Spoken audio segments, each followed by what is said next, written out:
voice of the Cincinnati Reds, and you're up for Late Night Reds Talk. Hey everybody, welcome to this week's edition of Late Night Reds Talk Live. I know normally when we do this, we're all excited. We got this big energy to start the show, but we just want to real quick make sure and take a moment to say that our thoughts are with everyone. We're dealing with the tragedy currently in Texas. Obviously, an unbelievable, just totally disheartening, terrible feeling to continue and see. So I know Nick and I wanted to make sure before we got started with the show, we went ahead and discussed that and said that our best wishes are with everyone dealing with this tragedy, and we're all thinking about you all. Yeah, and this so close to our guy Carlos, so close to home for him. We'll have a little message from him later in the show, but yeah, this is just awful. I don't know how to explain this to my kids if they were a little bit older. And man, we got to do better. We got to do better than this. This can't keep happening. And we try to stick to baseball as much as we can on the show, but sometimes things are more important. And yeah, let's be better. Yeah, absolutely. But with that being said, we are excited to get back to doing what we do, hoping that we can give people some positive thoughts and some fun conversation here for a little bit. We have a great guest tonight for our edition of Late Night Reds Talk Live. But we got to first let you know we are brought to you by the Believe Podcast Network and our friends over at BetOnline. Our partners at BetOnline can be the number one source for all your betting needs and sports info. Find all the latest odds, news, and sports developments for the NBA playoffs, Major League Baseball, fights, and NFL futures. BetOnline is your continued source for all sports wagering needs, including live betting and the fan favorite Vegas casino and poker games. It's really easy to get started. Head to the website and use your mobile device to sign up and use our promo code BELIEVE, that's BLEAV, to receive your 50% welcome bonus on your first deposit. BetOnline, where the game starts. I'm Tim Daniel. I'm stoked, as always, to be here. Very excited to be here with always my friend Nick Kirby. Obviously, Carlos is not with us tonight. He is with his friends and family and loved ones, and we're thinking about you, buddy. We love you. We can't wait to have you back. We do have our favorite Cubs fan hanging out with us tonight to talk about the series so far. You can check him out all over the socials as I try to get him pulled up. I had it up a second ago, and of course my phone decided not to work. On Twitter at Joey Knows Nothing.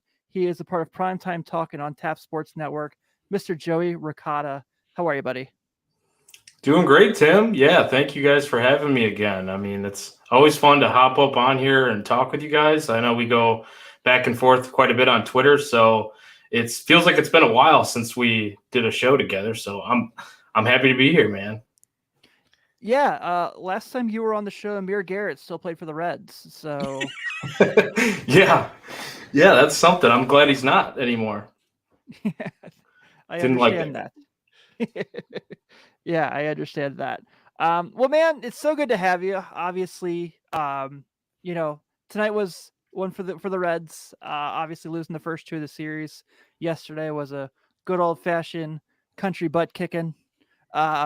And then today the Reds get back with a home run and triple from Joseph Daniel Votto today. First time he's done that in a game since 2010. But obviously, and the Cubs are kind of looking like they're getting closer and closer, getting out of this rebuilding phase. They are 18-25 after tonight's game. They did win, like I said, they did win those 2 games against the Reds to start the series. I know you guys all have Saya Suzuki fever. Can I talk a little bit about, for those of us who only talk about the Cubs, when they play the Reds, what has this team been like? What have you liked? What have you not liked from this team so far this year? I've really liked the development of certain players, the young guys that have come up so far, like Christopher Morel. He didn't have a huge night tonight, but you saw how he turned one down the left field line there. He's put in some really good at-bats. He's flashed the power. Obviously, first career at-bat, late inning appearance for his debut and homered, which Wrigley Field just – the roof, I mean, there is no actual roof, but the place was like torn down at that point. It was just electric watching that on TV. And like the guys that have come up from, he came straight up from AA, kind of a little bit of a Javi Baez type of feel to him as far as electricity goes and, the life he brings. But the bullpen's really been the key to this team. The games that they've won and even the games that they've lost, they've kept them in games and been really solid. You get quality outings from Keegan Thompson out of the pen, who is able to give you some length, and he can switch back and forth to the rotation when needed. A guy like Brandon Hughes, who slider is just nasty, a converted outfielder. He wasn't even pitching until 2019 and just got called up recently. David Robertson's been electric, an old vet, but he's been really good. Him and Rowan Wick. Really, the bullpen's been the strength of this team, but then you kind of see like the development of these players with Nico Horner. Hey, if he can stay healthy, he hasn't played since May 11th until tonight and he was able to drive in a run there and made Nick change the scoreboard here before we hopped on. But he had that thing wrapped up. It's 4-2. And I'm like, whoa, I'm watching backstage like, hey, I think they just got to run. But yeah, man. So it's been cool to watch some of these guys develop and play pretty well. But then you've got growing pains here and there. Guys like Rivas who have struggled and then kind of turned it back around and put in quality at bats. Seiya Suzuki's going through a major adjustment period right now. Ian Happ has had a really solid and consistent year all season. Reds killer. Yeah, Reds. It's Ian Cincinnati. It's it's Ian Cincinnati. That's what I changed the Cincinnati's name to the other night. Yeah, man. Wilson Contreras, if he could stay healthy, this was like his first appearance in a while because he's been dealing with a hamstring, but he's been hitting the ball extremely hard all season. But I mean, you see the standings right there. They're probably not doing much this year, probably fighting for third place with the Pirates and maybe even you guys at some point. But it's still fun to watch. I'm still remaining very positive because of what I see in the minor league system and, probably like you guys are as well. And, we'll see what happens here. But I don't think this team, like you said, I don't think they're too far away. You mentioned Nico Horner, who has obviously been, really good, like you said. Do you think that the fact that this is probably the first year of his career he doesn't have a rookie card that you can get at Topps, it'll be more valuable than his actual rookie card since he's had 7 years of them? Maybe that's very possible. They probably got like a special, I don't know how they do it with the platinum, or you got to laminate them a little bit. It's going to be a special card probably this year because he's actually on the field long enough to be not a rookie. So yeah. Yeah, it's like Jose Barrero for us. I think he's had 3 years of cards and they all still say rookie on them. It's wild, man. And look at some of these other guys that the Cubs have too. Like, would you even think that Patrick Wisdom or like those guys were rookies, or so these guys are so old and they're considered rookies, I believe. Frank Schwindel, I'm not sure if he got past the rookie status or not, but as far as like service time goes, like these guys have not had much experience, but they're so old to not have that much experience. It's wild. What can you tell us? We've all seen the stat lines, obviously, on the box scores. But our old buddy Wade is pitching for you guys now. How have you guys taken to liking our old Wade Miley? I saw the clip where he was talking and he caught something like while he was doing a TV interview, and that was kind of baller. But you guys liking the Wade Miley experience? I still have the poster from his no-hitter hanging up in my office. Yeah, he's got a little bit of a swagger to him. You know, he's got a cool personality. I think it was sunflower seeds that they tossed to him while he was on Yeah. there. But yeah, he's been really solid, man. I like what I see from Miley. The first outing obviously didn't go that great, but he wasn't stretched out or anything.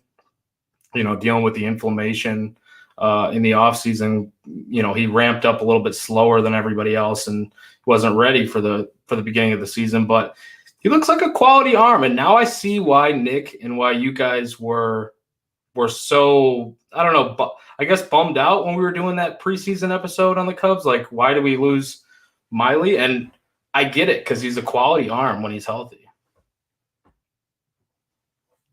Nick, you have anything you want to add to that? No. Joey, what's your overall take on the? I know you kind of went into a little bit. What's your overall take on the division so far? Kind of as expected, I guess. Like this next, other than the Reds, like honestly, I didn't think that they'd be I didn't think they'd be last. I thought they'd be fourth or battling with the Cubs for the third spot right now, with the Pirates just kind of being the bottom feeder. But Brewers, I had kind of projected to win the division. Same goes for the Cardinals being up there in the runnings, and they are looking like powerhouses right now. So you're getting, once again, the Cardinals, they've got these random dudes that come up. I mean, Yippies, I don't know what his name is. Still can't pronounce his name right, even though I've watched a million of his highlights. But every time I see his name, I'm like, who is this dude?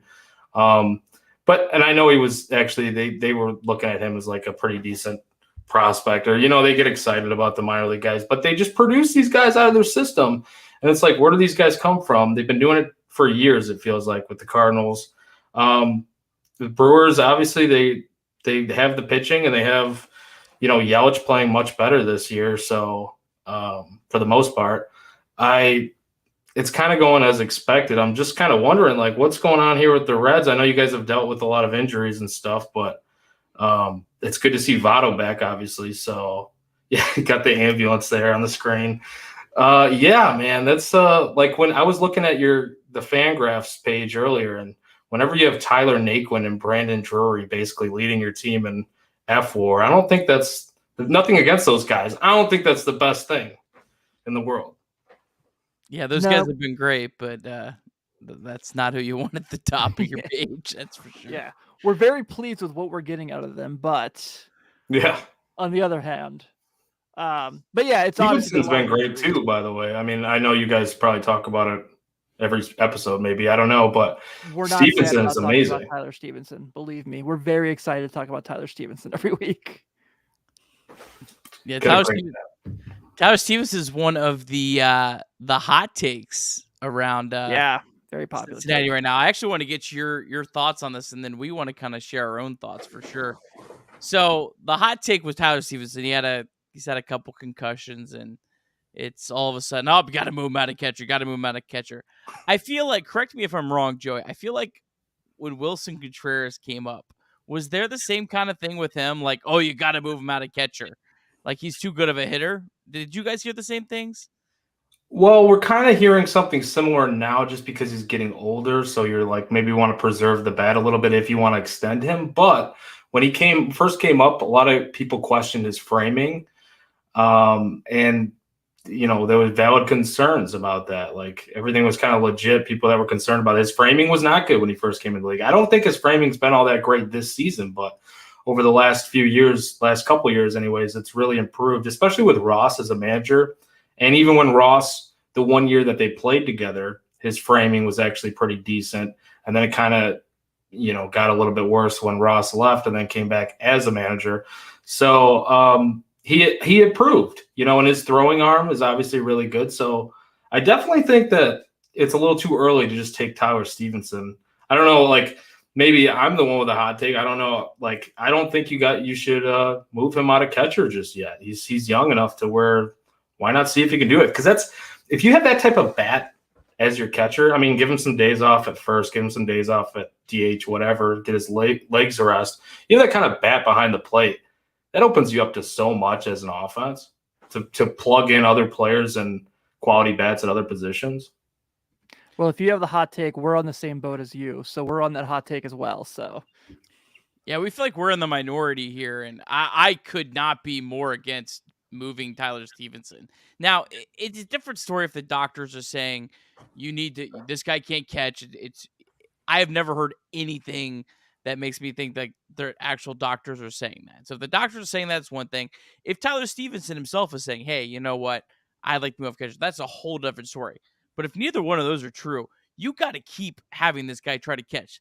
This poor kid caught 376 games in the minor leagues. And like you're gonna say, oh, he had a concussion, gotta move him to first base. Like Right. It's ridiculous. That's nuts. I just don't understand it. Posey had a concussion or two. I mean, he had definitely had one for Mauer. sure. And then he went back behind the plate for most of his career. He broke his behind the plate. leg and still caught. Like, Yeah. And Buster Posey's not a Hall of Famer if he's not a catcher. right. Right? Like No, his bat's not that good. Yeah, but I think he's a legit Hall of Fame catcher, you know? Yeah, And so I do. and Joe, you can kind of speak to this. You know, you guys just picked up, Frank Schwindel. He wasn't like some huge get for you guys, right? It's so much easier to find a good hitting first baseman than it is to find a good hitting catcher. Like, I just don't think people understand the team building aspect of it. If you have Tyler Stevenson at catcher, filling the rest of your roster is so much easier. If you're putting Tyler Stevenson at first base, okay, he'd be a decent first baseman, probably above average, but you have to fill all these other things. You have to add all these wins together, and it is so much harder. So I could not be more against the narrative that Tyler Stevenson has to move from first base, unless he's pushing for it or the doctors are pushing for it. You need to try. And then if in 4 or 5 years down the road you need to move him then. But right now, this is what's best for the Reds and for the Reds' future and for Tyler Stevens' future, is he'll make a hell of a lot more money catching than he will playing first base. Like, I don't think people realize that either. You're like, oh, we got to protect Tyler Stevenson. Tyler Stevenson doesn't want to move from He probably catcher. wants that money. Yeah. Yeah, he wants that money. He wants that arbitration money, man. It's going to be bag. twice as much as a catcher as it is at first base. Yeah, and I think the other example that comes up with this quite often is Joe Mauer. And like that was a situation where it was like, no, he seriously continues to get injured. He's missing there were stretches when Joe Mauer was the regular catcher for the Twins where he was missing like 40, 50 games a year. Like that was like, okay, yeah, move him to first, like keep his bat alive, and that's fine. And like, look, he rejuvenated his career for a while there, but like MVP, to go off of what Nick said about Buster Posey's not a Hall of Famer if he's not a catcher. Joe Mauer's not an MVP if he's not a catcher at that time. And so like, yeah, I totally stand by that. Like, I absolutely love Tyler Stevenson. I love having that catcher. And like Nick said as well, like filling out your roster from there is so much easier. I mean, you look at the Reds history of like, I know obviously Johnny Bench is the Johnny Bench, but like this team won a World Series with Joe Oliver as their catcher. In 2012, when they won the division, Ryan Hannigan was their starting catcher. You think those teams couldn't have used a bat like Tyler Stevenson at catcher for them? Like, yeah, like this is very different, and keep him there as long as you possibly can. Like Joey said, if he plays first base here and there, great. Gives Joey Votto a day off. If he DHs every so often like he did the other day, perfect. But like, if we take Tyler Stevenson out of there, we don't have that excitement like we had in Toronto, where he was throwing people out. He was really controlling base runners behind the plate. It was tremendous. Like, and I want to continue to see him grow there. I think it's the best thing for the team. I think it's the best thing for him. Yeah, no one catches 162 games. Like, no, it's not possible. Other than Salvador Perez, he's like the one exception. But like most catchers catch like 110, 120 games, and that's fine. Put Stevenson at first base or DH on his off days. That's great. If you want to make it to where you're being ultra conservative with him and you're giving him twice as many off days from catching as you would for anyone else, that's great too. But just saying we got to move him away from catching as his primary position, that's nuts to me. That is just completely tanking the value of your team for nothing. And we've seen what the catching depth in the organization looks like when they don't have Tyler Stevenson. Not very good. Not very good. It's Yeah. not easy to find a catcher. It's not easy to find one in free agency. Yeah, I mean, I know they have some guys that look promising in the minors, but how many guys have we seen come up that have been promising through the Right. minors Yeah. that didn't amount to anything? Yeah. There's Or- no one in this system that's anywhere close to Tyler Stevenson. No, I agree. And I think he's gotten better the last couple weeks behind the plate.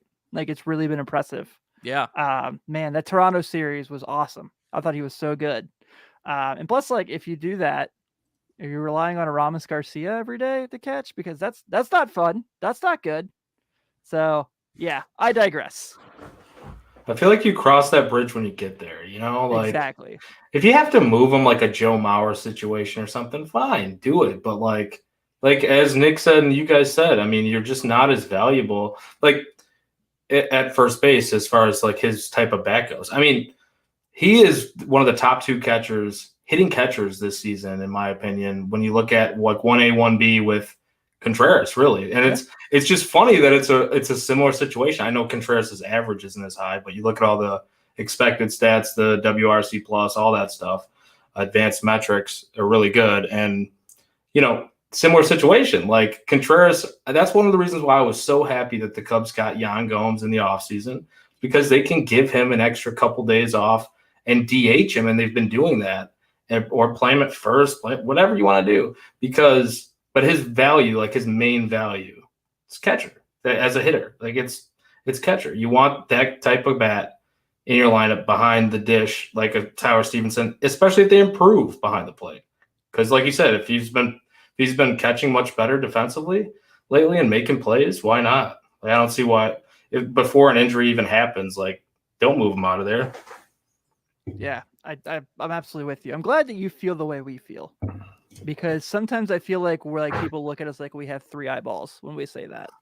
I don't know. Like, I don't get it. I don't understand why people would be, so quick to. I guess I understand the concussion concerns, but it's like, I just feel like that's just way too quick to pull the trigger. Man, you have no idea how nitpicky it is. The other day, I saw something where someone was saying, well, it's because he wears the old style catcher's mask. He needs to go to like the hockey goalie mask. And I'm like, okay, you guys are thinking way too much about this. What? Way too much.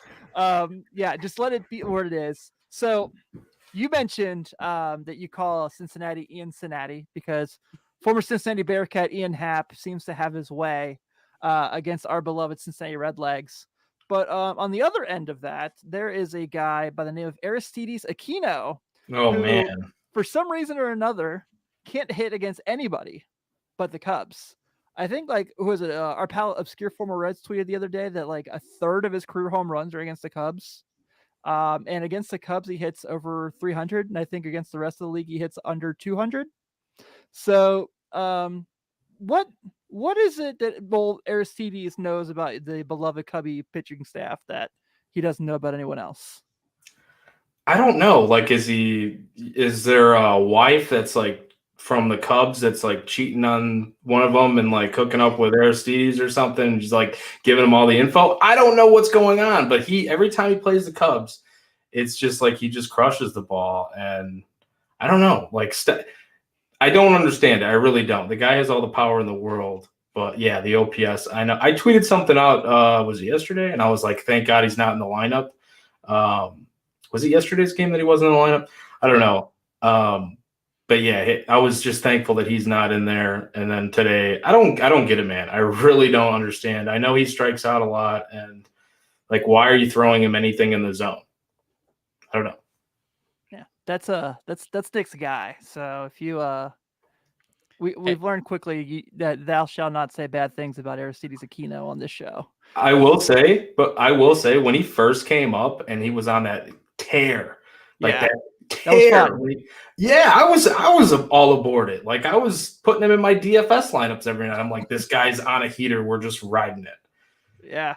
I went to one of those games. I went to one of those multi-homer games in that stretch. It wasn't a 3-homer game against the Cubs, but he had like a 2-homer game on like a Friday night during that stretch that I went to. And you would laugh at this because here, like, if you become a fan favorite in the Reds, like the Reds fan base, like, they protect you. And so, like, people were legitimately upset the Reds traded Yasiel Puig, which brought Aquino up to hit those 20 home runs he had that time frame. But we were like, when the trade first happened, people were like, yeah, but why'd they get rid of Puig? Like, that was a legitimate conversation between the Reds fan base. While he was on that heater, people were talking like that? They were like, yeah, I mean, dude, we should have been around when the Reds traded Todd Frazier to the White Sox. It was like you thought that they traded Babe Ruth. It was... God, man. You guys must have similar fans on social media platforms, especially that the Cubs do, where it's like there are some, it is mind-boggling. I'll log in and I'll just look at, a few things here and there, just try to find some new information, stats, funny things, whatever. And then you see people bickering and arguing about stuff that's happened 2 or 3 years ago. And it's like, come on, guys. Like, can we just move on? Can we please? What's happening today? Who are we playing today? You can't do that, apparently, when you're a Cubs or a Reds fan. I don't understand. I feel like the rule should stand that if you've won a World Series in the last 10 years, you can't complain. Like, I agree. At least somewhat. At least somewhat, right? Right. 108 years, and we won a World Series, and now everybody's like, yeah, we should be winning every year. I agree. I want us to win every year, but it's like, what are we upset about right now? We're that upset that we got the best era of Cubs baseball ever? Like, I don't know. I don't get it. Yeah, I don't either. We do have your old pal Albert Amora Jr. playing for the Reds now, though. I was going to ask you, how is the Albert Almora Jr. experience going? It's an experience. He's always been good with the glove. I'll say that. Just except I think maybe his last year out, or like final year with the Cubs, it was kind of getting, maybe he's taking what's going on at the plate to the field with him, and he was like taking horrible angles and routes. I don't know, man. I mean, I don't even know how he's on a big league team at this point, but looking at your the IL players that you've had, I kind of understand now. Yeah. That's why he's on a big league team. Yeah. The ambulance. You trade for Jake Fraley. He has a rehab stint. You have Tyler Naquin. Literally, Dick Senzel's been on the IL. Max Schrock, who was a guy that they looked at potentially playing corner outfield last year. He's on the IL. Yeah, that kind of answers the question. But notice he didn't play in Toronto this weekend.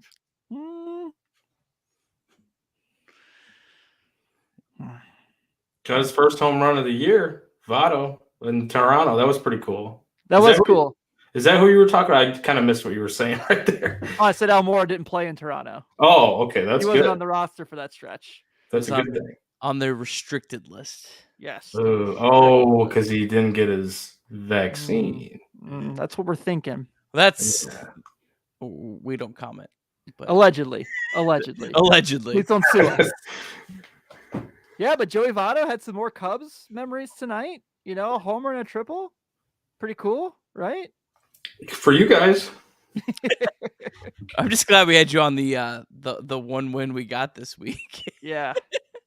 Hey man, I'm glad I could help out and be like the mojo that got you over the hump or something. I don't know. See, this series, I was looking forward to this series so much, for not because you guys are like horrible this season, but I was looking forward to the banter back and forth. And then when you guys kind of opened up the show with, the Texas thing, and then Carlos, like, I don't know what it was yesterday, just kind of, or, when that happened, it just kind of threw a whole, yeah, it just made it where I was like, I don't even want to, I just don't care right now, and I still always care, but it's like, I don't know. It just made it kind of odd. I was looking forward to going back and forth with you guys on Twitter and talking shit and having fun. But that's why I'm glad that I was able to come on here and do this with you guys, because this is fun, right? Like, it's supposed to be fun. This is what baseball is all about. And yeah, we are division rivals or whatever, but I think all of us can agree that the Cardinals suck. And, no matter what their record is, Pirates. So do the Pirates. Absolutely. Pittsburgh's not a real city. Neither is St. Louis. It's a boring city. Mm-hmm. And yeah, the Brewers, I mean, come on, like Wisconsin, all they care about is their cheese. The Packers suck. I'm a Bears fan. So yeah, The we're I'm a Bulls fan.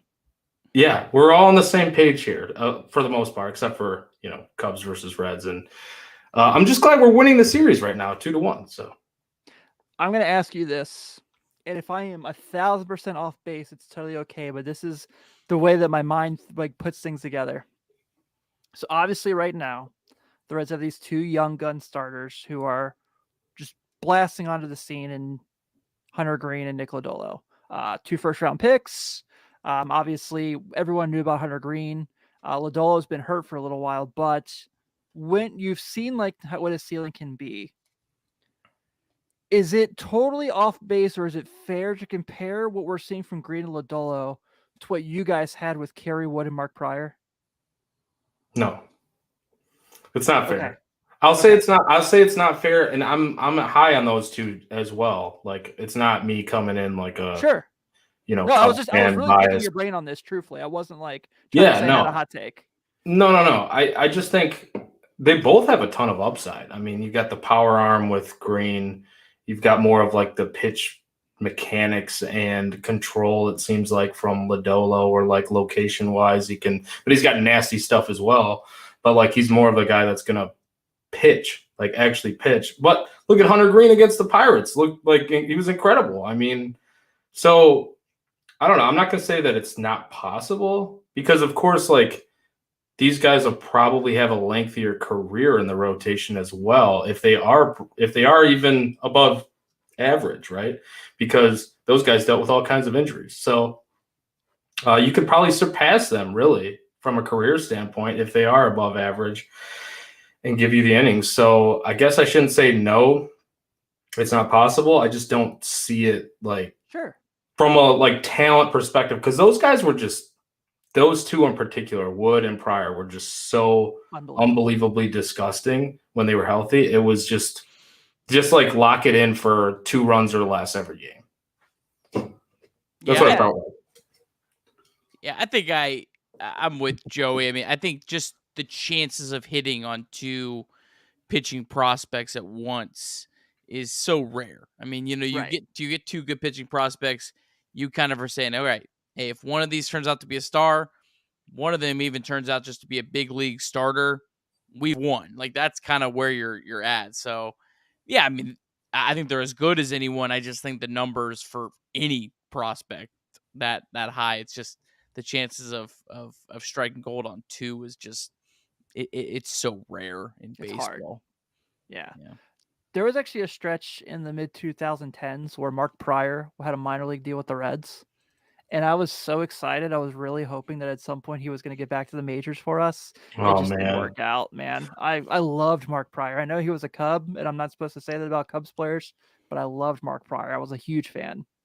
You can say whatever you want, man. I know you're probably got to cater to the fan base here. Most of your listeners coming from, but yeah, I mean, like that's like me with Votto. Like I'm a huge Votto fan, and he's a Red, and I'll never care and never deny that. So it's like especially when he had that deal. I think he had a deal with, was it the Padres too, where he was like trying to come back for Pryor. I can't remember, but yeah, man, it just sucked to see that him go down, and his mechanics. I don't know if it was like, it's like that inverted, I don't know how you call it. I'm trying to like show you on the screen right here, but it was just it put too much pressure, I feel like, on his shoulder and his elbow, the way that he would do his mechanics. They looked like really good mechanics, but I don't know, over and over again, I think it just caused so much damage. Yeah. I was a big Jeff Samardzija guy too. So yeah, the Shark. Yeah. Let's go. Yeah. He was a wide receiver for my favorite college football team. So I'm a Notre Dame fan as well. Nice. I like Iowa too. I'm an oddball. Sure. I like Notre Dame though. Yeah, I understand. Yeah, man, I think like these are the 2 teams I always kind of keep that eye on the most. Obviously the Reds for being my team, but like I always like to see what's going on with the Cubs. I want to see if it was like a Reds Cubs 1-2 every year. I'd be cool with that. Preferably the Reds at 1, obviously, but looks like we're a ways away from that for a little bit. But yeah, it's like, like you said, like it's fun to just kind of hang out, pick your brain, and kind of talk about a few different things. So I love it, man. I love having you on. Yeah, dude, always. Anytime. Like, I'd still want to get you guys on Cubs on Tap too to, Would love to. maybe the next Reds Cubs series or Cubs Reds series. You can't say that in reverse. So yeah, we should do that. Well, regardless, you put it on wax, so we have Fuck. it here now. Yeah, Fuck. can't back out now. All right, this is my excuse. I cracked one open already. My man. Yeah, I like it. Pretty good actually. It's a lazy snake, 3 Floyds. It's pretty good. Oh, I haven't had that one yet. I'm a big Three Floyds guy, actually. Oh, 3 Floyd. Have you had Gumball Head? Yes. A Zombie Dust? Those two are. There, yeah, big fan. Yeah, Of those two are my favorites. Yeah. Yeah, maybe Joey, I'll send you one of these sweet late night Reds Talk snapback hats. I like that. I like that a lot. I heard you guys talking about that. Yeah. I like that hat a lot. That's clean. Thanks, buddy. I got a custom made for my pals because I love my dudes. Can we change it to an LNCT? Only that Cub stock. We can't do that. I mean, we don't own the name, so I guess you can do whatever you want. I know we do own the name. Wait. I'll say, who owns it? Yeah, I didn't think that one through. That'll probably be the thing Nick cuts up to send to my wife later because she's a big fan of my weird ass videos. You got that on wax too. Yeah, dude. He'll occasionally cut something up and send it to me, and I'll show it to my wife, and she'll save it on her phone and send it to her family in our family group texts. That's incredible. They see a lot of my weird ass things I say where on a podcast you're just kind of rambling at times. They know all of them. I've said some stuff that I'm like, what was I even talking about? Probably because we keep it kind of loose and free, kind of like you guys do. We drink beer on some of the shows and a lot of the shows. And once it gets towards the end of the show, it's like I have said some stuff where I'm like, what are you talking about? And it's not like it's wrong what I was saying, but then it just gets over the top. Just stop. The jokes need to stop. Let's end the show already. Not you guys, but you know what I'm saying. No. Believe me. I've been podcasting for 13 years. I know all about the ins and outs and the weirdness of one thing. Yeah. I did recently, talking about Chicago beers. I was at a game a couple weeks ago. I had that new 312 lemonade shandy. Big fan. Oh, nice. Very good. Nice. I like that a lot. I've had that. It's really good. Yeah, I like that. It was good stuff. Especially when it's hot outside. Crack one of those open, the cold bottles. You're making me more thirsty, and I have a beer in my hand, so I don't know what's going on. Nice. All right, well, let's move on to some questions. No more beer talk. The Mellow Medic, Votto comes back from the IL, starts banging. Shades of last season. Just saying. Yeah, I mean, he's looked great. I think we've all been saying, we'll never doubt Joseph Daniel Votto, and be nice to see him really just go on a tear this summer, and it's probably not going to mean much in terms of the standings or anything like that, but it would certainly be a lot of fun. And one quick point on the Pirates, because the Reds and Cubs are coming for that. The Pirates were 23-34 last year at the beginning of June and still lost 100 games. So let's give the Pirates some time to pirate it up. I mean, it's going to happen. It's still early in the season. They're going to go on one of those, stretches where they lose 13 out of 15 or something. Their day is coming. Their 3-21 stretch is coming. Yeah. I mean, honestly, they're Aleo Lopez actually turning a double play away from losing the game where they had no hit. So, yeah. God, how brutal was that? You probably don't want to relive that again. I am very happy to talk about what Hunter Green did. I think it was awesome. I never want to see. Okay, I can't say that. I'm not the biggest fan of Alejo Lopez as a Major League Baseball player. I'll go ahead and put it that way. Very, very kind of you to put it that way. Yeah. Had to figure out the political way to say that. Joey, do you think throwing a no-hitter and losing is a big deal? Do you think it's something you should fly off a handle over? No, Oh, I mean, I understand it, especially from a national media perspective. Not that I have that perspective, but like looking at national media blowing up stories, they're gonna blow up that story, right? Like it's gonna be in every article. Nick did not think it was brutal, Joey. Well, now that because you just brought it up too, I don't know, man. Like it's not that big of a deal. It's just you don't see it that often. So I think that's what like throws people off and makes them blow a gasket over it. I mean, it's not that big of a deal. It's just one of those wild things that you just don't see very often. Yeah, Yep. very rare. Like the Reds got beat 18-4 by the Brewers like 5 days prior to that, and that was like the final game of getting swept. Like I was like, that was embarrassing. Like throwing a no-hitter and having a fluky loss, like whatever, it happens. Like, listen. But you got more outrage probably on Red's Twitter about the no-hitter. Absolutely. Absolutely. Yeah. Makes sense. I see it every day on Cubs Twitter. I understand completely. And did Hunter Green pitch both of those games? Yes, he did. One game he gave up like 8 runs. Whatever. Another game he pitches incredible. Wow, that's embarrassing. Am I wrong for being more impressed with how he pitched against Toronto than he pitched in that game? I thought he was incredible in the Toronto game. Oh yeah, I mean Toronto's a much more they're a juggernaut lineup and impressive lineup to do it against. Yeah, I mean he was really good in that game. I know he got pulled in the 7th with like leaving walking our last 2 guys, but it's just kind of goes back to that conversation we've been having as far as like just seeing his growth week to week. It's been fun. We'll see what he does tomorrow. I have no idea what to expect. Let's hope we don't see what he does tomorrow. Let's hope he's out of there by the end of the first inning. I thought you were rooting for a rain out. Oh, well, actually, because I told you, Nick, we were thinking about going to this series or going to tomorrow would have been or is my girlfriend's birthday. So it would have been the game that we went to. And we usually try to take a trip every year for her birthday to go somewhere. And lately it's been like last year we went to Pittsburgh. We watched Cubs Pirates. I'm sorry. It was great. They won.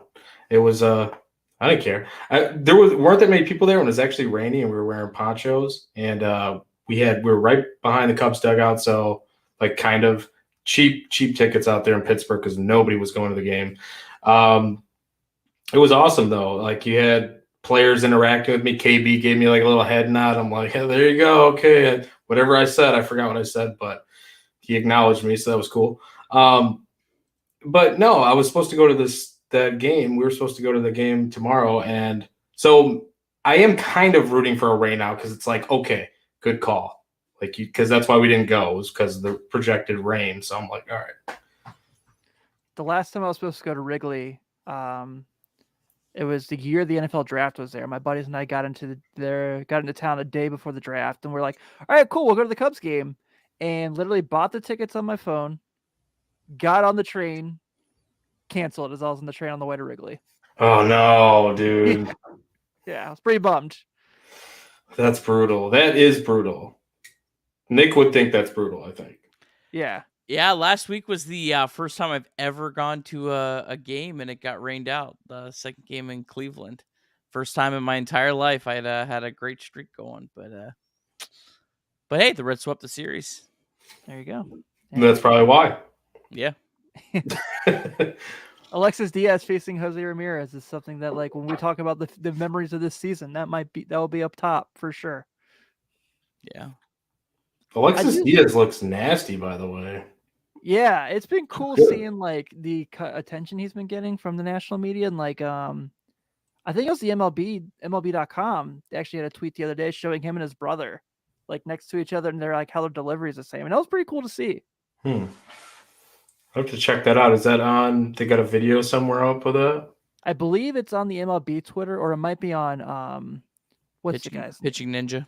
Pitching Ninja. Oh, okay. Video. Yeah, one of the two. I love his like overlays that he does. They're awesome. It's pitching porn. It really is. And that's Joey's video is going to cut up that goes to his girlfriend.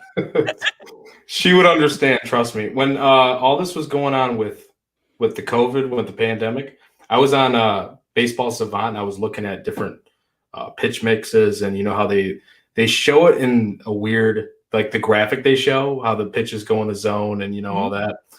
So she looks over at my phone. She goes, "What are you looking at? COVID stuff?" I go, "No, babe, just some nasty pitches affecting hitters all over the world." And it was the truth. Like, so she'll fully understand the pitching porn. Good to know. Good. You should still send it to her though. Good question here. Thoughts on Connor Overton's success? Mirage or sneaky good? Overton, of course, is going to be out for a couple months, which is just like Sucks. way the season's going. Got this guy comes out of nowhere, pitches just really, really great. I don't know, 4 or 5 starts, and then gets hurt. I don't know. I'd probably say somewhere in between. That's where I'm at. I don't think like it was just some big giant fluke that he went out and had 4 or 5 really good starts. I think if you look at, he had a lot of soft contact, especially the last couple starts.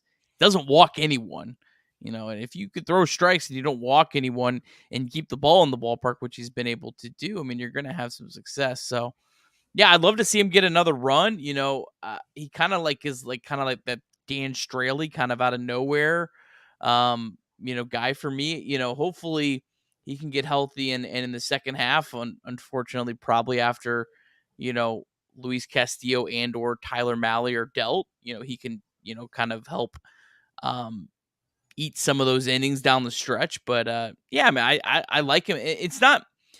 The interesting too is, I mean, he didn't pitch in the big leagues until last year. So this is not like some guy that's had like chance after chance after chance after chance. I mean, this is really, I mean, I know he's, 28 years old, but this is his first like shot at the big leagues. So there's not all this data that he has failed, and this is just something. So yeah, I'd like to see him get him.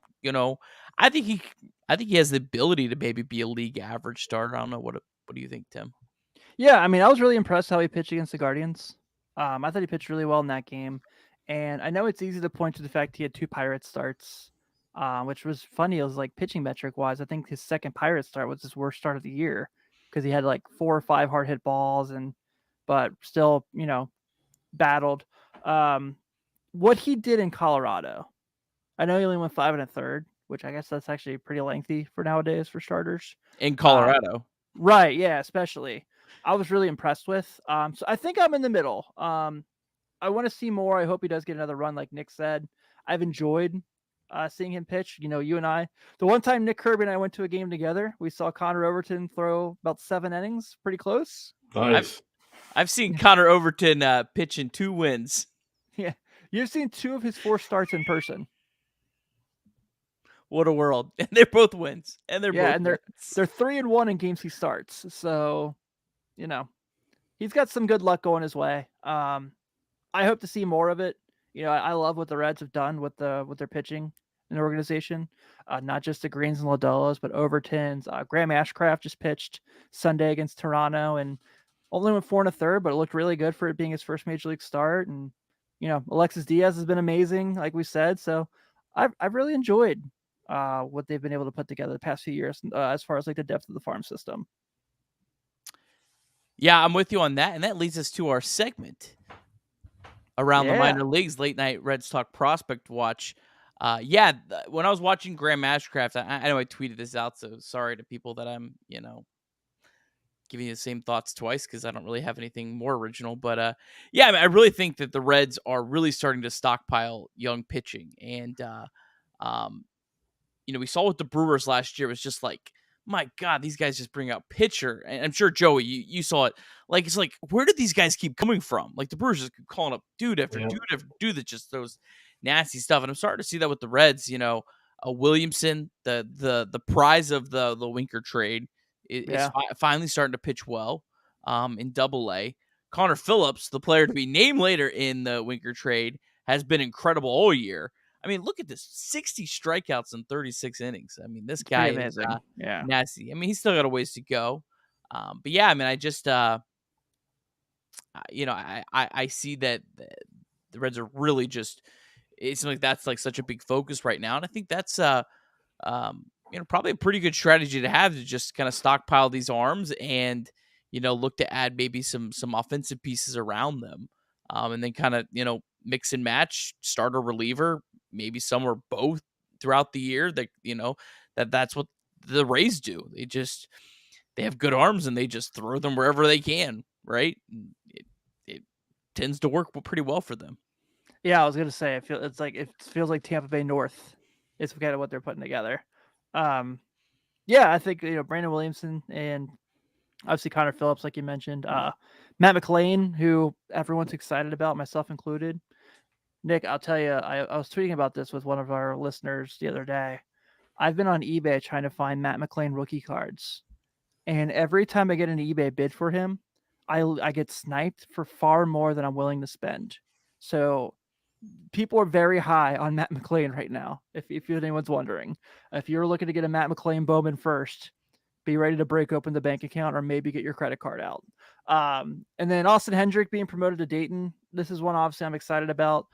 We had Arm Layton on when we did kind of talked about the prospects for the team, and he talked a lot about Hendrick really not facing a ton of great competition when he was in high school, and really still learning how to competitively hit, and didn't have like the best slash line in Daytona, but did hit a lot of homers, did like learn how to walk and take pitches. So seeing him in Dayton's pretty cool. And I think yesterday our guy On Base Machine tweeted, I believe, like he was like this close to hitting a homer in Dayton yesterday. So very excited to see the growth of Austin Hendrick, who feels like he's going to be, if stays with the organization, the next big power bat for the Reds in the future.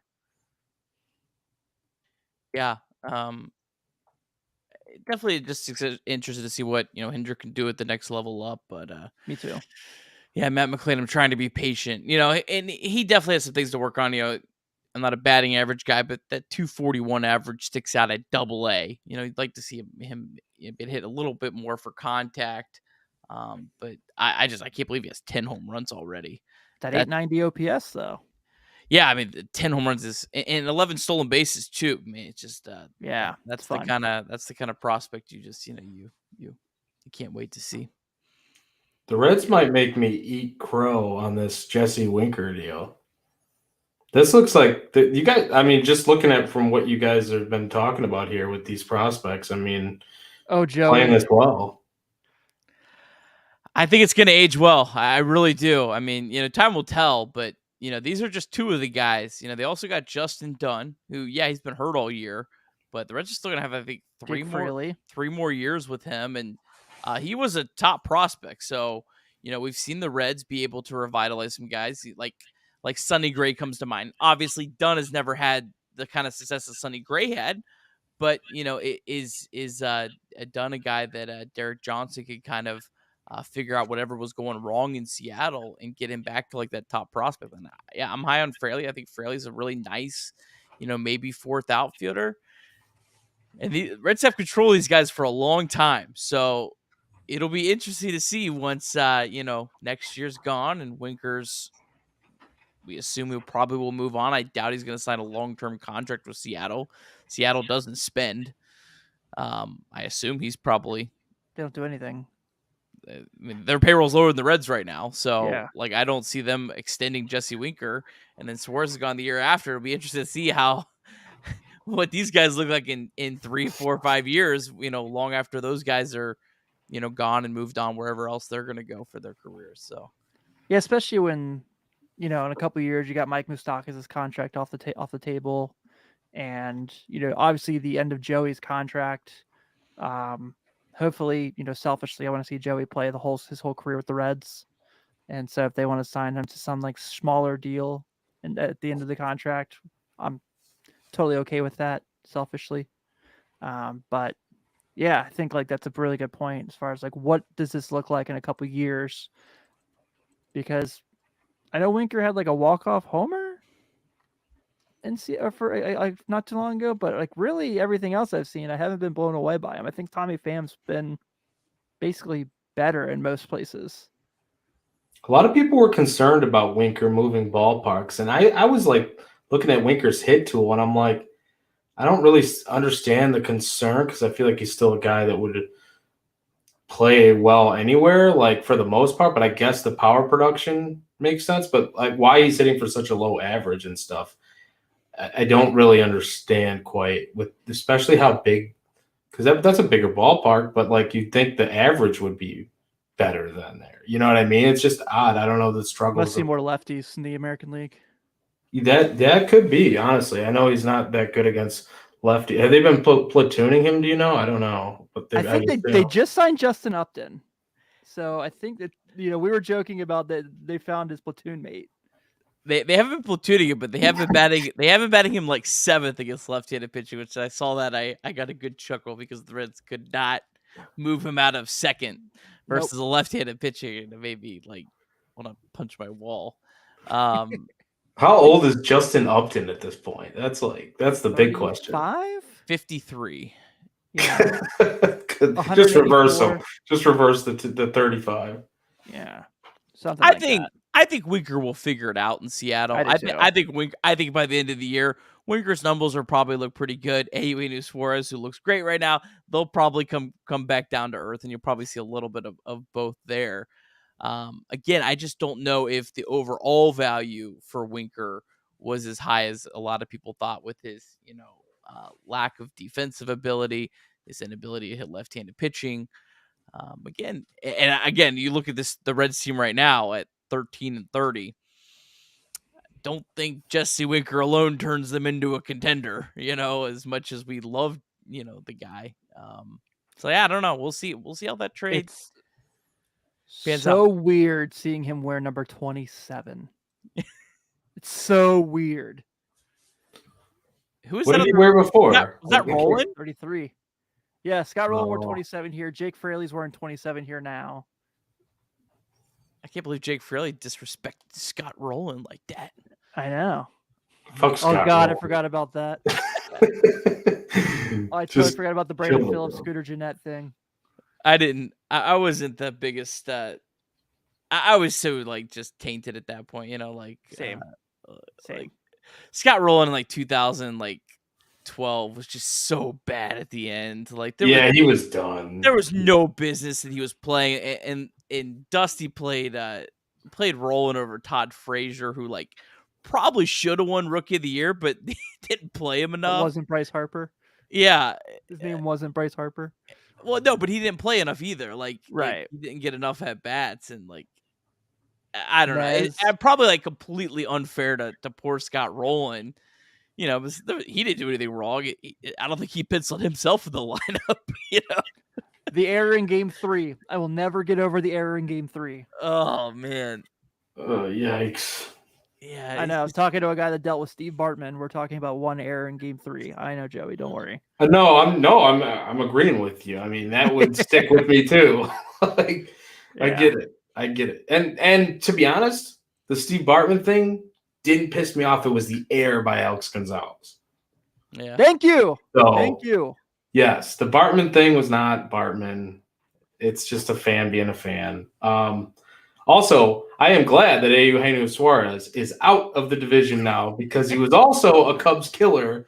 I believe he had 30 career home runs against the Cubs and an over 900 OPS. So thank you for leaving the NL Central, Eugenio. He had some massive home runs against the Cubs too. Yeah. Those weren't home runs in 6-0 games. Those they were. They all counted. It was like Alfonso Soriano against us. No, I'm sorry. Aramis Ramirez when he played for the Cubs. Oh, yeah. It was always Ramirez was he was kind of like that, honestly, he was just a clutch, 2-out RBI machine. Anybody in scoring position, Ramirez knew what to do. But Eugenio, you're right, Nick. This dude, I'm talking butt-clenching moments with the bullpen in the game, and Eugenio would just put a dagger right to my heart. And I'm like, oh, man, this guy, I could not be happier. I know he had his struggles towards the end here or with Cincinnati, but I could not be happier than to see him leave. Yeah, he's one of my all-time favorite Reds for sure. I remember he hit one off do you remember the one he hit off of I think it was Steve Cishek? It was a the Cubs had a 1-run lead in the 9th. It was a day game. Oh man, You know, I don't. They all blend at this point. I have to go back and look now that you just said that though, because it's probably something I didn't want to remember. Yeah, it was in 2019. I remember it, and I was listening on the radio, and I'm like driving down the highway, and I live in Cleveland. I even live in Cincinnati, and I'm like going nuts in my car, and people are looking at me like, "Get this guy off the road." You know who else for That's the Reds hilarious. weirdly like always play like I shouldn't say always, but weirdly had like really great moments against the Cubs was Drew Stubbs. Drew Stubbs had a ton of great big games against the Cubs. He had a 3-home run game at Wrigley on was it July 4th? Yeah. Oh man, I remember that. I do. Wow. God, Drew Stubbs. That's a name that you don't even think about at all. That's just like He's that was horrible. My ultimate he's gonna figure it out and never figured it out guy. He is like my ultimate, like one of these days he's gonna put it together and just never did. He's also one of those guys that I thought was way worse than he was, and then I look back at his stats and I'm like, oh, you know what? He really wasn't that bad. If he played in like current baseball, like he'd be great. People would love him. Yeah, he would have got, I think, a longer run for sure.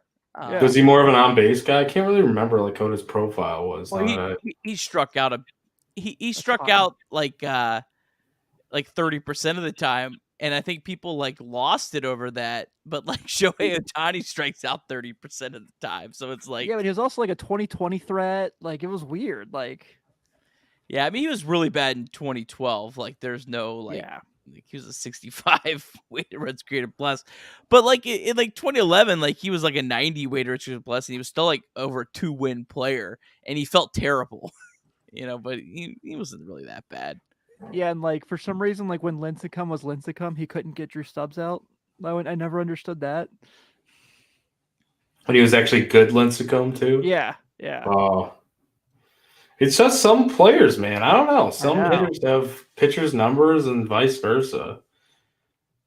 Do you guys think Hunter Green needs to develop a fourth pitch? Sorry for reading it. It's just a habit. I'm used to doing it on our show. Actually, I appreciate it. So, I don't think it would hurt. I mean, I think there are some, pitchers that do have a lot of success without, really developing that fourth pitch or a fourth pitch that they can, consistently have success with. So, I mean, I don't know, man. I would say right now he just needs to perfect the 3 that he has and work on that. And, I think I don't know, Carlos would be a much better guy to answer this question with. I feel like a lot of times that's like done in the off season, right? Like, hey, we're going to work on this pitch. It's not just, you don't just add a pitch in the middle of the season. So, it's a good question. I don't. It is. Yeah, I appreciate the question. I feel like not specifically Hunter Green, but the sweet spot for me, like looking at just different pitchers and stuff, I feel like it's if you have 3 really good pitches, quality pitches, you don't necessarily need a fourth. Like if you have just 2, I feel like you always are looking to add a third. But if you have 3, I feel like you can definitely mix well enough to. If there are 3 quality pitches, you can mix well enough to be a really good pitcher. But yeah, I don't know. Like you said, that's not a question for me, really. It's just what I see and think. Remember when Chapman had that split finger? That was so awesome. Dude, he was throwing it like, what was he throwing it to? Like 95-mile-per-hour splitter? What? An 88-mile-an-hour slider followed by a 95-mile-an-hour splitter, then 105 coming at you. Yeah, just unreal, man. That was unreal. I don't know if there was a pitcher that was more fun for me as a Reds fan, but Hunter Green, obviously watching him grow every week to week has been pretty incredible. What's he top out at, Hunter Green, right now? Or what is he topped out at the big league level? I think 103. Do I have that right, Nick? 103. Yeah, he set the record for most pitches over 101 and over 100 in a game.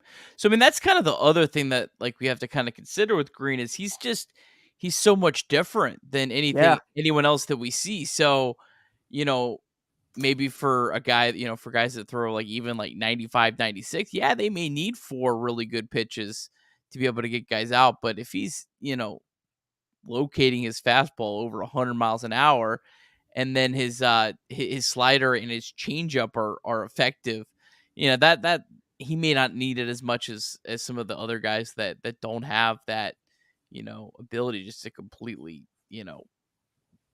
blow it by a hitter. I hope he learns a knuckleball just to mess with people. Just throws like 102 and then just breaks out a knuckler. Have Carlos teach him his screwball. Yeah. There Yeah, you we're go. on to something. Yeah, when Carlos comes back next week, I'll make sure to bring that up to him. There you go. Yeah. Well, I think we have some rehab updates. Yeah, as let's do some rehab updates. Jose Barrero is back in AAA, hitting really well so far. Already has a home run. Jake Fraley, he's kind of been doing a little bit of a tour around town. He was in Louisville, now in Dayton. I'm assuming just staying closer to home. I'm assuming the fact that they switched him means they're probably going to try to activate him sooner than Barrero. I would think so. Yeah, he might be this weekend. Might be after. So it'd be exciting to have Fraley back, and then Minor. Fingers crossed, he's supposed to pitch tomorrow, Thursday, and then if all goes well, would probably make his next start with the Reds. So, Mike Minor's not a sexy pitcher, but hey, 10 innings, pitch 1 walk, throw strikes. Take it. Certainly would be an upgrade over our good friend that we are all rooting for, Vladimir Gutierrez. We would certainly like someone to take his spot. And then the last update, unfortunately, Jonathan India, we were hoping he was going to start a rehab assignment, but had a little bit of a setback. He's 10 to 14 days away from starting a rehab assignment if all goes well and he's cleared by the doctors. Yeah, I saw earlier DJ Johnson in the chat asked our thoughts on India's cornrows. I dig it. Bronson Arroyo had him when they won a World Series in Boston, so maybe he's onto something. Do whatever works for you, man. Joey, what's your thoughts on? I think they're cool. I mean, I can't get them, so I think they're cool. Like anybody that can do it and is doing it, why not? Yeah. Great marketing strategy. Oh, absolutely. Especially now Scott Boras is his agent to kind of help him with that stuff. Yeah, big time. Absolutely. I honestly forgot that you guys even picked up Mike Minor, by the way. I did not even realize. For Amir Garrett. Yeah. Oh, that was the deal. Okay, yeah, that's right. Yeah. Mike Minor essentially, after all the dust settled, replaced Wade Miley. So yeah, I am fascinated to see who has more wins above replacement at the end of the year between Mike Minor and Wade Miley. Oh, if Miley doesn't get hurt, I can tell you right now it'll be Miley, and we can put a bet on it if you want, Nick. Oh, I would agree if Miley doesn't get hurt. Yeah, I know. He's been hurt a lot throughout his career, and also has really struggled in like September. So I'm interested. I'm fascinated to see. Mike Minor's always been kind of quality when he's it's both those guys. They just both get hurt. Like what? I don't know. Yeah. Can they stay on the field? Mike Minor was an all-star in Kansas City for a year. Did he throw a no-hitter or come close to? He came close once, right? I think so. He also has a Derek Johnson connection from Vanderbilt, so that's another interesting layer to that. But yeah, the Minor versus Miley. I can't believe, Joey, that they didn't have Wade Miley pitching in the series. Like 4-game series, and we're missing Wade Miley. Like, oh man, that would have been just so much fun. The Reds can't hit lefties regularly, so Yeah, dude. Why? That would have been perfect. Aquino versus Smiley did pretty decent. I mean, it wasn't great, but it was decent. Yeah, I don't want to see Aquino against Miley though. I can tell you that. It's either gonna be really, really good for you or really, really bad. Like there's no in between. Yeah. Like he's not hitting the bloop single. Like he's either swinging and falling over or hitting it in the bleachers. Yeah. Oh, so by the way, I just looked up Mike Minor. When he was with the Braves, you guys are gonna love this one. 7 no-hit innings against the Reds. That was in 2014, it looks like. So I'm not quite sure what he finished out with that start. Now I got to dive a little bit deeper. Got to go into the game logs on Baseball Reference. Yeah, so that might be like a question that reporters, hey, like 2014 with the Braves, what you did with against the Reds. If anybody ever remembers that at all. I'm sure they do. I'm sure someone out there does. Oh, I guess while Joey is looking that up, we'll Joey, gotta was this go a game that the Reds won? I don't know. I'm looking it up right now. No, so they lost it in extra innings. it was August of. Oh, you just found it? Oh yeah. You're too fast, man. I don't know. You're telling me. That's like you got that high speed internet over there or something. There was one time I was telling him about a game I went to in '97. I was like, yeah, like Willie Green hit a grand slam. Deion Sanders had a foul ball go off his bounce off his head. He sent me the ESPN highlights 2 minutes later. What? Yeah. Really, I'm like Jeez. pulling I got a guy. Like trying to remember this game. And he's like, oh yeah, here it is. From That's about wild. from about 1990 through 2001. Joey, if there's any highlight you want to see, you just let me know and I'll find it for you. Oh, I can guarantee you there's probably some stuff I want to see. I'll let me think about that. I'll send you a message later on, probably if you're not sleeping. Maybe it'll be tomorrow morning. I'll just Nick doesn't sleep. You're fine. hit you with like 5 of them. Like, send me these, please. There you go. I'll teach you how to find them for yourself too. So it's There you go. you will never do anything else once you get on that train. Okay, I'm gonna ask one question. There are 2 questions. Is it Stat Muse or is it MLB Film Room? It's some random dude on YouTube. Jesus. Okay. There's this. Show me. There is this God Among Us named, I think it's SW561, that apparently on VHS recorded SportsCenter every night for like 20 years and went through and uploads them all. So like you pretty much can find his YouTube channel. You can find the day, and he has just about like there's a few random days missing. I guess the poor guy had to go to a wedding or something. I don't know. That's incredible, dude. I need this the channel. You need to send that to me. I'll send you the channel. It's incredible. I mean, you literally can find right now from like 1990. He's like actually still upload. He just got into the 2002 season. I don't know how long it's gonna go, but I subscribe, and I like every day he posts. Almost every day he posts a new clip, and I'm like waiting. I'm like, how far is this gonna go? This is incredible. Sorry, go ahead, Tim. I need to see if I can find the SportsCenter from February 2000 when Griffey got traded to the Reds. When my gym teacher in elementary school told me it happened, and I ran home from school to turn on the television and see Griffey with the Reds hat on. We'll never forget that moment in my life.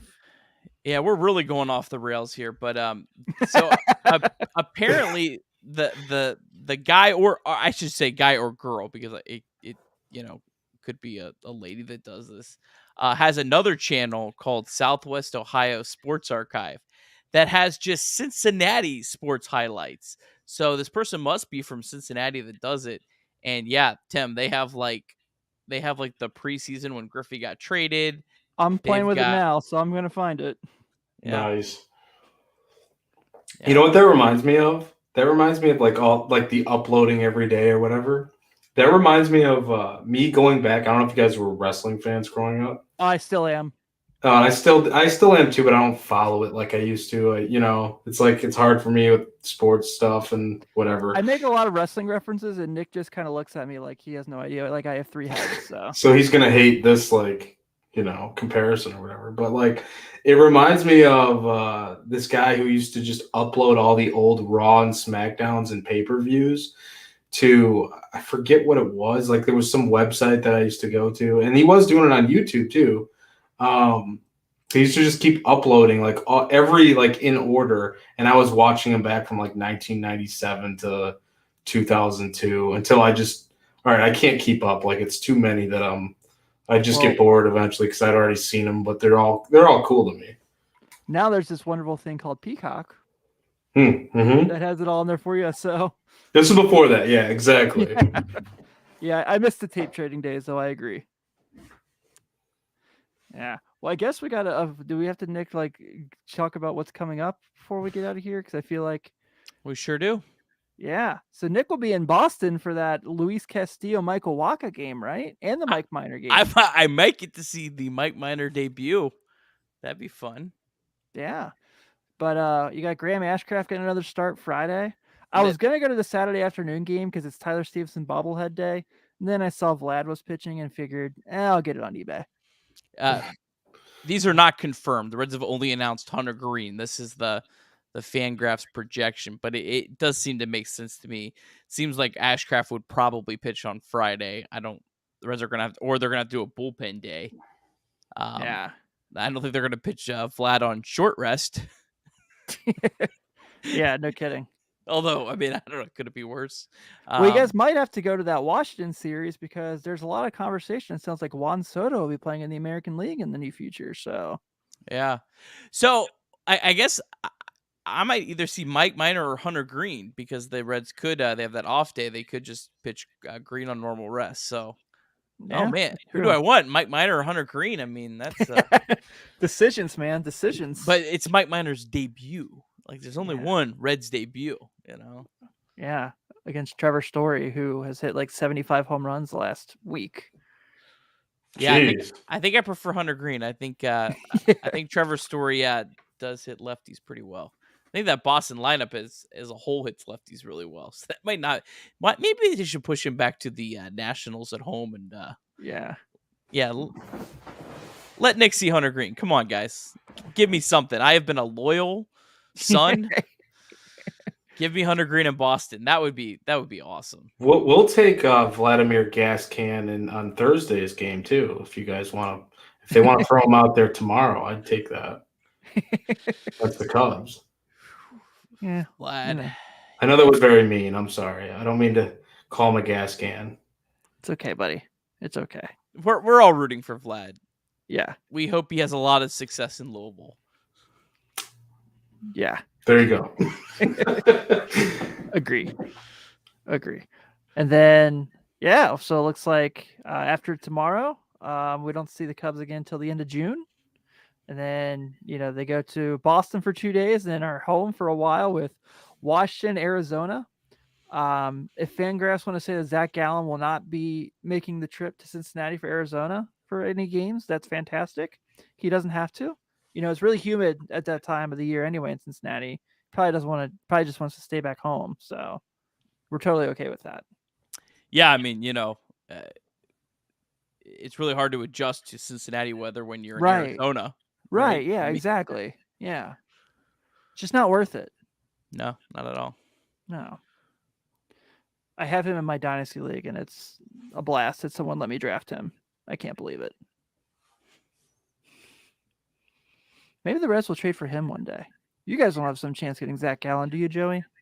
Do we have a chance? Yeah. I mean, there's always a chance. I mean, we need starting pitching too. I don't know. It's odd. Like now that this rotation's coming together, but for the future, no, we need pitching. We definitely need pitching. I will say too, Caleb Killian could be making his debut on Monday, who just got bumped up the prospect ranks to prospect number 4 before the season. I'm not sure what's at right now. I think he's still probably 4 in the system, which that dude looks great, man. Like he was a part of that Chris Bryant trade, and he really looks good. He dominated in the fall league. We'll see what he does when he pitches against the Brewers in that doubleheader on Monday. So that's a makeup game, but I'm excited. If he pitches well, just keep him there because I know he might not have the length yet, like pitch count wise. I don't think he got his pitch count up too much at AAA, but he really looks like he could be special, and that could be a piece for the future. And then maybe I don't think the D-backs want to move on from Gallen though. It's like shit. Where are you going to get pitching from right now? Like it's either you're building them up or I don't know. Like I guess you could get one of these guys that opts out potentially too, or I don't know, the free agent market. I was kind of looking and I'm like Mike Clevenger maybe next year. Like, well, he just went on the IL too. So I know. How serious was that? What did he go on the IL with? I forget. I'd have to check that, but yeah. Yeah, I think did we touch on everything? Are we good? I think so. Joey, man, it was awesome. Hey, hopefully, looks like maybe Reds and Cubs building for a year where they'll both be good. I don't think the Reds and Cubs have ever been like really like legit good in the same year in my lifetime. Is that Same. true? I don't remember a time, to be honest with you. Like maybe competitive teams, but not these two are fighting for the division type teams. I don't think. I mean, I can't remember. I really honestly can't remember. Yeah, I think That would be you're right. incredible. I think if they do. 2020 would have been the only year that the two teams made the playoffs the same year. 2020. I'm trying to think. You guys won the division. That was Yeah, we did. the 60, and the And Reds you were guys- like the yeah. 7th wild card or whatever. But that's why I'm like, when did they make the playoffs? But tied for the 5th spot. They would have been in a normal year. They would have been tied. Oh, nice. Okay. Well, the Marlins made it, and I don't think they should have made it that year too, right? Yeah, that was a weird year. But yeah, no, it would be a lot of fun, if we're playing like some September games. Yeah, and it's, for sure. fighting for. I remember like 2019 at the end of the year, you guys were fighting for a playoff spot, and the Reds were out of it, but they played at Wrigley, and it was like the energy was just really really fun. It was really awesome. It's electric, man. When you guys have a competitive team, the Reds, I feel like Great American Ballpark is a very solid atmosphere when it's a good team. Like these 12,000 attendance marks, the numbers, like, come on, 12,000 for attendance. It's like this series between the Cubs and Reds should be packed. It should be absolutely packed, but that's just where these two clubs are right now. And like you said, I mean, hopefully they can kind of get back on track at the same time, because that would be so much fun. You guys travel into Wrigley. We'll hit up Murphy's together. They left Go hang some out. there. Yeah, hang out at the bleachers. We'll avoid the fights. I know you guys saw that viral video. We'll avoid the fights, but we will have a great time if this is a competitive series moving forward. Not competitive between the two teams, but you know what I mean. Two competitive teams going at it, especially in like September, man. Nothing would be better than that. Yeah, I'm I in. agree. I'm in. Yeah. Well, normally we do the send off, but I know Carlos wanted to send a really cool thank you to everybody for reaching out to him, and he recorded something for you all. So I'm going to go ahead and say that this week's edition of Late Night Reds Talk, as always, is brought to you by Bet Online, and then Carlos is going to do a send off for you guys. So have a good night, everyone.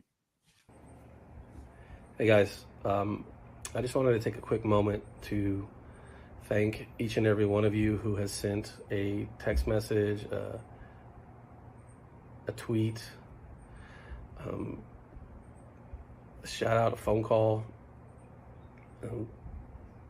to help not only me, but my community, my family get through this rough and horrible situation that we're all going through in Uvalde right now. This Reds community that I've grown to become a part of has been nothing short of amazing. You guys really do feel like family to me, and I can't thank you enough for all the kind words that you're sending our way and helping fight to prevent something like this to ever happening again. I pray to God none of you guys ever have to go through anything like this. I really am at a loss for words. I went home to Uvalde this morning, was able to hug my loved ones, kind of witness the circus that's going on there right now. Everyone there needs you to pray for them, to think about them, to help make a change somehow, one way or the other. I don't have the answers for that. Hopefully someone somewhere can figure it out so we can stop this from happening ever again. Lost too many loved ones, too many people close to me are hurting. Like I said, to the Cincinnati community, you guys have been amazing. I love you guys. Thank you so much for all the kind words. I just don't know what else to say, but thank you, and I love you guys.